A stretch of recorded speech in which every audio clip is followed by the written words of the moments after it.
Hi hello welcome back to our channel Anita Viji. இன்றைக்கி நம்மளோட சேனலில் என்ன வீடியோ அப்படின்னா, லாஸ்ட்டாக நம்ம பார்த்தோம் இல்லையா, குரூப் 2 எக்ஸாமோட ப்ரீவியஸ் இயர் கொஸ்டின் பேப்பரோட ஒன் வேர்ட் ஆன்சர்ஸ் வந்து நம்ம பார்த்துட்டு இருந்தோம் பொது தமிழ்லேருந்து. சரிங்களா, அதில் பார்த்திங்கன்னா நம்ம ஒரு 10 கொஸ்டின் அண்ட் ஆன்சர் வந்து பார்த்தோம். நெக்ஸ்ட்டு பார்த்திங்கன்னா நம்ம அப்படியே கண்டினியூ பண்ண போகிறோம். நம்பர் 11லேருந்து ஸ்டார்ட் ஆக போகுது. அதுக்கு முன்னாடி ஒரு சில விஷயங்களை நான் உங்களோட ஷேர் பண்ணிக்கிறேன். அதாவது நடந்து முடிஞ்ச குரூப் 4 எக்ஸாமை பற்றின நிறைய விஷயங்கள் வெளியாகிட்டே இருக்குது. அந்த குரூப் 4 எக்ஸாமுக்கு பார்த்திங்கன்னா 13 லட்சம் பேர் வந்து எழுதியிருக்காங்க, 3500 வேக்கன்சிக்கு.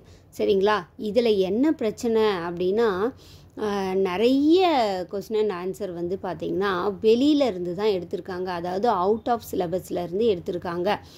60 கொஸ்டினுக்கும் மேலாக வெளியிலேருந்து தான் எடுத்திருக்காங்க. இதுலேருந்து என்ன தெரிய வருதுன்னா, 10ஆம் வகுப்பு தரேன்னு சொன்னால் நம்ம 10ஆம் வகுப்பு தரத்தில் மட்டும்தான் படிக்கணும் அப்படிங்கிறது கிடையாது. நிறைய அவுட் ஆஃப் சோர்ஸ்லேருந்து படிக்க வேண்டிய கட்டாயத்தின் பெயரில் இருக்கிறோம் அப்படிங்கிற மாதிரி தோணுது. உண்மையிலே ரொம்ப டஃப்பான ஒரு விஷயங்க. ஏன்னா நிறைய பேர் பார்த்திங்கன்னா, எல்லாருமே வந்து இருந்து தான் படிப்பாங்க அப்படின்னு சொல்ல முடியாது. எல்லாருமே ஃபினான்ஷியலாக ரொம்பவே கஷ்டப்பட்டு தான் அதுக்கான மணியை வந்து அவங்க படிக்கக்கூடிய அகாடமிலேயோ அல்லது செல்ஃபாக படிக்கிறவங்க அதுக்காக ஒரு சில மணி வந்து ஸ்பெண்ட் பண்ணியோ தான் படிப்பாங்க இல்லையா. அப்படி இருக்கும்போது இந்த மாதிரியெல்லாம் வந்து கொஸ்டின் கேட்டிருந்தது உண்மையிலே எல்லாருக்குமே வருத்தத்தை தரக்கூடியதாக தான் இருந்திருக்கு. ஓகேங்க, இனிமேல் நாம் என்ன செய்யணும் அப்படின்னா, முடிஞ்ச வரைக்கும் நாம் எஃபர்ட் போட்டுக்கிட்டே இருக்கணும். அது மட்டும்தான் எனக்கு தெரிஞ்சது.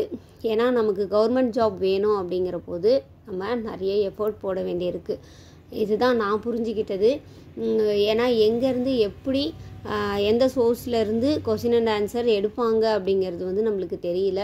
அதனால் முடிஞ்ச வரைக்கும் நிறைய ப்ரீவியஸ் இயர் கொஸ்டின் பேப்பரை நம்ம அனலைஸ் பண்ணுறது ரொம்பவே நல்லது அப்படின்னு தோணுதுங்க. ஓகேங்க, இப்போ நாம் நம்பர் 11லேருந்து போகலாம். குரூப் 2 எக்ஸாமோட பொது தமிழில் கேட்கப்பட்ட கொஸ்டின் அண்ட் ஆன்சர் இது ஒரிஜினல் கொஸ்டின் பேப்பர் 2022ஓடது. Okay, number 11. தமிழ் பல்கலைக்கழகத்தின் தமிழ் அன்னை விருது பெற்றவர். தமிழ் பல்கலைக்கழகத்தின் தமிழ் அன்னை விருது பெற்றவர் அப்துல் ரஹ்மான்.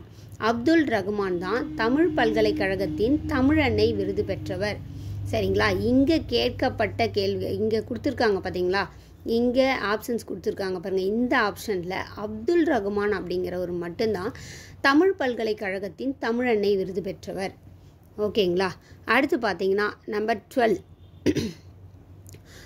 வாணிதாசன் அவர்களுக்கு பிரெஞ்சு அரசு கொடுத்த விருது. வாணிதாசன் அவர்களுக்கு பிரெஞ்சு அரசு கொடுத்த விருது செவாலியர் விருது. செவாலியர் விருது.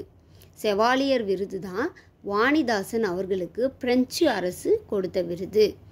ஓகேங்களா, அடுத்து பார்த்தீங்கன்னா நம்பர் 13. திராவிட நாட்டின் வானம்பாடி என்று போற்ற பெற்றவர். திராவிட நாட்டின் வானம்பாடி என்று போற்ற பெற்றவர் முடியரசன். முடியரசன் தான் திராவிட நாட்டின் வானம்பாடி. நம்பர் 14. தமிழகத்தின் முதல் அரசவை கவிஞராக விளங்கியவர். தமிழகத்தின் முதல் அரசவை கவிஞராக விளங்கியவர் வே. ராமலிங்கனார். வே. ராமலிங்கனார் தமிழகத்தின் முதல் அரசவை கவிஞராக விளங்கியவர் வே. ராமலிங்கனார்.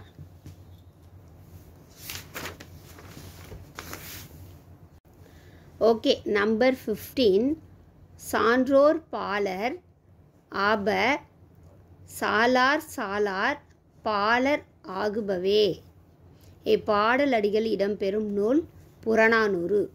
புறநானூரில் தான் சான்றோர் பாலர் ஆப சாலார் சாலார் பாலர் ஆகுபவே அப்படிங்கிற வரிகள் இடம்பெறுகிறது. ஓகே, அடுத்து நம்பர் 16. பொருந்தா சொல்லை கண்டறிக. பொருந்தாத சொல்லு. அப்போது கீழே இருக்கக்கூடிய ஆப்ஷன்ஸ் எல்லாத்தையும் நம்ம நல்லா படித்து பார்க்கணும். பொருந்தா சொல் மலையூர் இருக்குது. சரிங்களா, மலையூர், மணிப்பூர், மருதூர், காட்டூர். சரியா, இப்போ இந்த மணிப்பூர் அப்படிங்கிறது என்னென்னா, இது ஒரு ஸ்டேட்டு. சரிங்களா, இதெல்லாம் பார்த்திங்கன்னா ஊர். மருதூர், காட்டூர், மலையூர். அப்போது இங்கே பொருந்தாமல் இருக்கிறது மணிப்பூர் தான். சரிங்களா? அப்போ ஆன்சர் இதுதான், மணிப்பூர். பொருந்தாத சொல்லு மணிப்பூர். ஓகே, அடுத்து பார்த்திங்கன்னா வேர்ல்ட் வைண்ட் என்ற ஆங்கில சொல்லிற்குரிய தமிழ் சொல்லை கண்டறிக. இந்த வேர்ல்ட் வைண்ட் அப்படிங்கிறத வந்து சுழல் காற்று அல்லது சூறாவளி இந்த மாதிரி வந்து சொல்லுவாங்க, சரிங்களா? அப்போது மற்றதெல்லாம் கிடையாது. பெருங்காற்று, கடல் காற்று, நிலக்காற்று இதெல்லாம் கிடையாது. சுழல் காற்று இதை தான் பார்த்திங்கன்னா வேர்ல்ட் வைண்ட் அப்படின்னு சொல்லுவாங்க. நம்பர் 18, பின்வரும் தொடரில் உள்ள பிழைகளை திருத்தி எழுதுக. மல்லிகை குளத்தில் பூக்கும் மலர் அல்லை. இதில் பார்க்கும்போதே நமக்கு தெரியுது இந்த அல்லை அப்படிங்கிறது வந்து தவறு அப்படின்னு சொல்லிட்டு. அப்போ எப்படி சரியாக வரணும் அப்படின்னா மல்லிகை குளத்தில் பூக்கும் மலரன்று, அதுதான் வந்து சரியான ஆன்சர், சரிங்களா? இந்த மாதிரி தான் வந்து தொடர் வந்து சரியாக வரணும். மல்லிகை குளத்தில் பூக்கும் மலரன்று அப்படின்னு சொல்லிட்டு, சரிங்களா? மற்ற ஆப்ஷன்ஸ் எல்லாம் தவறு. ஓகே, அடுத்து பார்த்தீங்கன்னா நம்பர் 19, பிழையற்ற சொல்லை கண்டறிக. மரபு பிழையற்ற சொல்லை கண்டறிக. எருது, எருது அப்படிங்கிறது எக்காலம் இடும் இல்லையா? அப்போது இதுதான் மரபு பிழை இல்லாமல் சரியாக இருக்குது. மரபு பிழையற்ற சொல்லை கண்டறிக. எருது எக்காலம் இடும். மற்ற ஆப்ஷன்ஸ்லாம் வந்து எருதுக்கு பொருந்தாது, ஓகேவா? ஓகே, நெக்ஸ்ட் பார்த்தீங்கன்னா நம்பர் 20, அகநானூறு பற்றிய கீழ்கண்ட கூற்றுக்களில் எது சரியானது? அகநானூறு பற்றிய கீழ்கண்ட கூற்றுக்களில் எது சரியானது? நம்ம கேள்வியை வந்து நல்லா புரிஞ்சிக்கணும், சரிங்களா? அகநானூறு அதை பற்றிய கூற்றுகள் கீழே கொடுக்கப்பட்டிருக்கு, அதில் எது சரியானது அப்படின்னு கேட்குறாங்க. அப்போது எதெல்லாம் சரின்றது நம்ம வந்து பார்க்கணும். அப்போது அகநானூறு 8 தொகை நூல்களுள் ஒன்று. ஆமாம், அகநானூறு அப்படிங்கிறது 8 தொகை நூல்களுள் ஒன்று தான். இந்நூலினை நெடுந்தொகை என்றும் அழைப்பர். ஆமாம், அகநானூருக்கு வேறு பெயர் நெடுந்தொகை அப்படின்னும் இருக்குது. அடுத்து பார்த்தீங்கன்னா புலவர் பலரால் பாடப்பட்ட 400 பாடல்களை கொண்டது. புலவர் பலரால் பாடப்பட்ட 400 பாடல்களை கொண்டது அப்படின்னு சொல்லியிருக்காங்க. அப்போது இந்த 3 பாயிண்ட் மட்டும்தான் சரியானது. தவறான பாயிண்ட்டை வந்து நம்ம படிக்க வேண்டாம், ஓகேவா? இந்த சரியான பாயிண்ட் மட்டும் நம்ம படித்து மெமரியில் வச்சுக்கலாம். இது வந்து அகநானூரை பற்றியது, சரியா? அகநானூறு 8 தொகை நூல்களுள் ஒன்று. இதுக்கு வந்து நெடுந்தொகை அப்படின்னு வேறு பெயரும் இருக்குது. இது வந்து புலவர்கள் பலரால் பாடப்பெற்ற 400 பாடல்களை கொண்டது. அதனால தான் இதுக்கு பேர் அகநானூறு அப்படின்னு இருக்குது, ஓகேங்களா? இதுதான் பார்த்தீங்கன்னா இதுக்கு ஆப்ஷன் என்ன அப்படிங்கிறது நம்ம கீழே பார்க்கும்போது நம்பர் 1 கரெக்டு, நம்பர் 2 கரெக்டு மற்றும் அடுத்து நம்பர் 4 தான் வந்து சரி. அப்போ ஆன்சர் வந்து பி தான், ஓகேவா? ஸோ இந்த மாதிரி தான் வந்து கூற்றுகள் கொடுத்துட்டு கேட்பாங்க. அதுக்கு வந்து நம்ம இந்த மாதிரி ஆன்சர் பண்ணணும். ஓகேங்க, இந்த ஒரு வீடியோவிலேருந்து உங்களுக்கு ஒரு சூப்பரான ஐடியா கிடச்சிருக்கும். அண்ட் டிஎன்பிஎஸ்சியை பற்றின ஒரு சில புரிதல்களும் கிடச்சிருக்கும் அப்படின்னு நான் நினைக்கிறேன்.